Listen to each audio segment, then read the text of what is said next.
Hi mga day! Ako day si Jory, ang kuskusera diri sa Korea. So another day, another sahod na sad.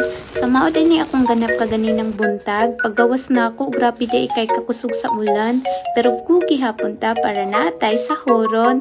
So ipakita day nako sa inyo ha kung unsa ko mang limpyo diri ug karong adlaw di ay sa kondo ko na assign.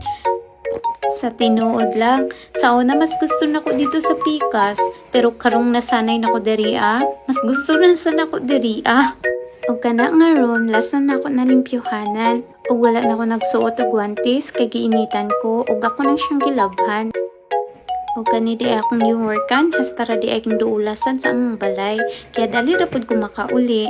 Pwede ra gani inig paniud to muuli ko. Kaso gusto na ko diretso-diretso ang akong trabaho para masayo ko mahuman.